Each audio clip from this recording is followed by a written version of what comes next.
আলাইকুম প্রিয় ভিউয়ার্স, সন্দ্বীপবাসী, এলাকাবাসী, গণতন্ত্র সাহিত্য সংঘ প্রতিষ্ঠা হয়েছে আজকে 1.5 বছর। এই গণতন্ত্র সাহিত্য সংঘ আমরা এখান থেকে সাহিত্যের আলোচনা, সাহিত্য নিয়ে আমাদের পঠপাঠন, সাহিত্য নিয়ে আমাদের চিন্তা ভাবনা, সন্দ্বীপের হারিয়ে যাওয়া ঐতিহ্য এবং হারিয়ে যাওয়া শিল্পগুলোকে মানুষের কাছে আমরা তুলে ধরা, কাছে পরিচিত করে দেওয়া আমাদের গণতন্ত্র সাহিত্যের সঙ্গের অন্যতম কর্মসূচিতে রয়েছে। তারই ধারাবাহিকতায় আমরা সন্দ্বীপ গণতন্ত্র সাহিত্য সংঘ প্রতি সপ্তাহে সাপ্তাহিক যে বৈঠকগুলো করি, সে বৈঠকের আজকে 68তম অধিবেশন।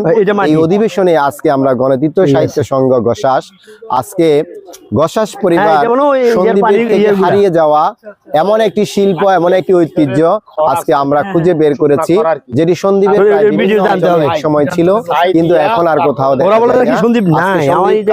আমরা এসেছি মৃৎশিল্পের ঐতিহ্যবাহী একটি বাড়িতে, যেটিকে কাছিয়াপার কুমোরপাড়া বলা হয়। আপনারা দেখুন, সন্দ্বীপের একেবারে হারিয়ে যাওয়া এই শিল্পটা আজ আর সন্দ্বীপের কোথাও বেঁচে নেই। শুধুমাত্র আমরা অনুসন্ধানে আমাদের বেরিয়ে এসেছে যে কাছিয়াপার আমাদের এই কুমোরপাড়াতে একটি পরিবার তাদের এই শিল্প, তাদের এই ঐতিহ্যবাহী, তাদের এই হস্তশিল্পকে তারা ধারণ করে রেখেছে। এবং আজকে আমরা আপনাদেরকে একটু দর্শক একটু এদিকে আসি, আমরা দেখাচ্ছি আপনাদেরকে যে কিছু মৃৎ পাত্র, তারা এগুলাকে দধির পাত্রী বলে। এই দধির পাত্র তারা বানাচ্ছে, সকালবেলা তারা এটা বানিয়েছে, এটাকে হালকা শুকিয়েছে, শুকিয়ে এখন এটা ওরা হাতের মাধ্যমে এটাকে পিটিয়ে পিটিয়ে এগুলাকে একটা শেপ দিচ্ছে। এর পরবর্তীতে দেখেন, আমি এখানে দেখাচ্ছি, এখানে লোদের যে এগুলো আছে, এগুলা তারা এগুলোকে আবার পিটিয়ে পিটিয়ে এই পাতিলের তলা তৈরি করবে। এই তলাটা তারা আবার এখানে জোড়া দিবে, জোড়া দিয়ে এভাবে রোদে তারা শুকিয়ে একেবারে সাদা সাদা হয়ে যাওয়ার পর আপনার আগুনে পুড়িয়ে এটাকে ফাইনাল যে শেপ আগুনে পুড়িয়ে এটাকে টনটনে করবে, দেন এটাকে বাজারে বিক্রি করার উপযোগী। আমরা আপনাদেরকে এখন নিয়ে যাচ্ছি আমাদের সেই মৃৎশিল্পের পাত্রগুলো সেই চুলোয়, সেই চুলোতে আমরা এখন যাচ্ছি। হ্যাঁ দর্শক, আপনারা দেখুন, এই যে মৃৎশিল্প যেগুলো আমরা আপনাদেরকে মাঠে দেখিয়েছি, যেগুলো শুকিয়েছে, এই শুকনো শিল্পকর্ম বা পাতিলগুলোকে তারা আগুন দিয়ে চুলার মধ্যে জ্বালাচ্ছে এবং এগুলো একেবারে লাল বর্ণ ধারণ না করা পর্যন্ত এই পাতিলগুলোকে এখানে পোড়ানো হবে। পোড়ানো শেষ হলে এগুলোকে আবার তারা বের করবে, বের করে এগুলোকে পরিষ্কার করে দেন বাজারে মানুষের চাহিদা অনুযায়ী সরবরাহ করবে, বিক্রি করবে।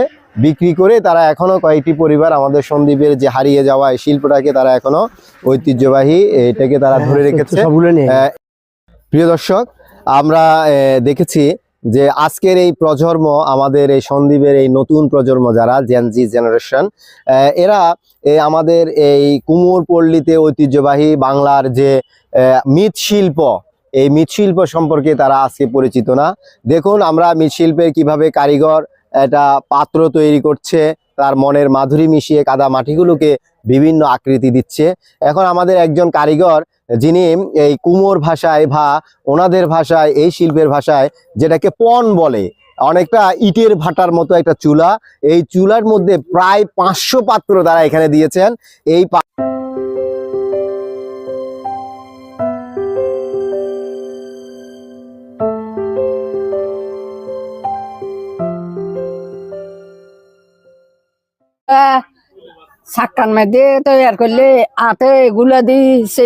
আসুন আমরা সে বাংলার ঐতিহ্যবাহী এই মৃৎশিল্পটাকে বাঁচিয়ে রাখার জন্য আমরা এই শিল্পের ব্যবহারটাকে বাড়াই, এই শিল্পটাকে কদর করি। আমরা চাই বাংলার ঐতিহ্য, সন্দ্বীপের ঐতিহ্য, গ্রাম বাংলার ঐতিহ্য, এই মৃৎশিল্পটাকে আমরা আবারও বাঁচিয়ে তুলতে চাই। এই